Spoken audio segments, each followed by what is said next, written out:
প্রিয় বন্ধুরা, তোমরা অবশ্যই জানো এখন বর্তমানে আমাদের পশ্চিমবঙ্গ রাজ্য সরকারের তরফ থেকে যুবসাথী প্রকল্পের সঙ্গে সঙ্গে ভূমিহীন ক্ষেতমজুর প্রকল্পের জন্য আবেদনপত্র জমা নেওয়া হচ্ছে, যার লাস্ট ডেট রয়েছে আগামী 26শে ফেব্রুয়ারি 2026 তারিখ পর্যন্ত। এবার এই যে ভূমিহীন ক্ষেতমজুর প্রকল্পের জন্য অনেকেই আবেদনপত্র জমা দিয়েছে, এখানে কিন্তু তাদের একটা রিসিপ্ট কপি দেওয়া হয়েছে, যেখানে কিন্তু আইডি নাম্বার লেখা রয়েছে।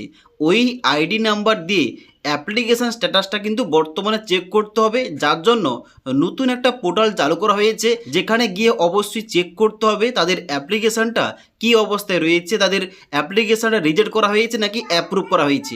তার জন্য আজকের এই ভিডিওটির মাধ্যমে স্টেপ বাই স্টেপ বলে দিচ্ছি, যারা এই পশ্চিমবঙ্গ সরকারের ভূমিহীন ক্ষেতমজুর প্রকল্পের জন্য আবেদনপত্র ক্যাম্প অফিসে জমা করেছিল, তাদের কিভাবে অ্যাপ্লিকেশান স্ট্যাটাসটা চেক করতে হবে। তার জন্য অবশ্যই তোমরা ভিডিওটি না টেনে শেষ পর্যন্ত দেখে নাও। এবার ভূমিহীন ক্ষেতমজুর প্রকল্পের অ্যাপ্লিকেশান স্ট্যাটাস চেক করার জন্য সবার প্রথম তোমাদের এই নতুন পোর্টালে আসতে হবে।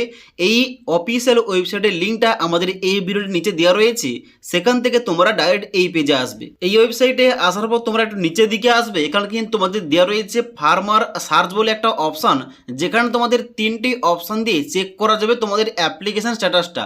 এখানে বলা হচ্ছে সার্চ বাই অ্যাকনোলেজমেন্ট নাম্বার, অথবা আধার কার্ডের নাম্বার, অথবা রেজিস্টার মোবাইল নাম্বার, তোমরা যে কোনো একটি পুট করতে পারো। এবার ওখানে তোমাদের যে আবেদনপত্র জমা করার পর ক্যাম্প অফিস থেকে একটা নাম্বার দেওয়া হয়েছে অ্যাকনোলেজমেন্ট নাম্বারটা, ওই নাম্বারটা এখানে দিতে পারো, অথবা তোমাদের আধার কার্ডের নাম্বার দিতে পারো, অথবা তুমি যে আবেদনপত্রে মোবাইল নাম্বারটা দিয়েছো ওই মোবাইল নাম্বারটা দিতে পারো।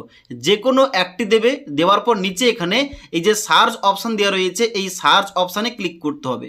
এবার সার্চ অপশানে ক্লিক করার সঙ্গে সঙ্গে তোমাদের যাদের এখানে ডাটাগুলো এন্ট্রি অলরেডি হয়ে গেছে, কিংবা তোমাদের যাদের ফর্মটা অ্যাপ্রুভ হয়েছে, কিংবা তোমাদের এখানে ডাটাগুলো এন্ট্রি হয়েছে অনলাইনে, তোমাদের কিন্তু নিচে এখানে সমস্ত কিছু দেখাবে, যেমন ব্লকের নাম, তোমার জেলার নাম, তোমার ফর্মটা কি অবস্থায় রয়েছে A to Z।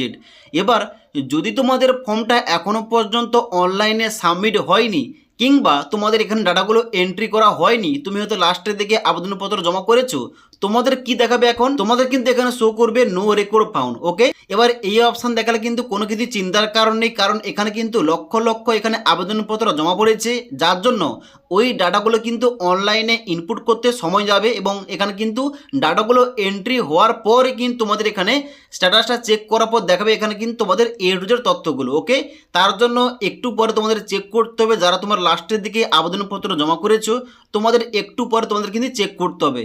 তাছাড়া কিন্তু এখানে যদি তোমাদের এই ডাটাগুলো এন্ট্রি হওয়ার পর মোবাইল নাম্বারে কোনো কিছু SMS আসে, তারপরে কিন্তু এখানে চেক করে তোমরা দেখতে হবে এখানে তোমাদের ফর্মটা কী অবস্থায় রয়েছে। ওকে, তো এখানে তোমাদের বলে দিই, এই যে ভূমিহীন ক্ষেতমজুর প্রকল্পের জন্য যারা আবেদন করেছে, তারা হয়তো কৃষক বন্ধু এবং লক্ষ্মীর ভাণ্ডার টাকা পাচ্ছে, কিংবা অন্যান্য প্রকল্পের টাকা পাচ্ছে, তবুও তারা এই ফর্মের জন্য আবেদন করেছে, তাদের কিন্তু আবেদনটা বাতিল হবে। এবং তার সঙ্গে সঙ্গে যারা বিভিন্ন ছোটোখাটো ভুলভাল করেছে, যেমন অনেকের কি হয়েছে, জয়েন্ট ব্যাঙ্ক অ্যাকাউন্ট জমা করেছে এই ভূমিহীন প্রকল্পের আবেদনপত্রে, তাদের কিন্তু আবেদনপত্রটা বাতিল হবে। যারা ফটো দেয়নি তাদের আবেদনপত্র বাতিল হবে।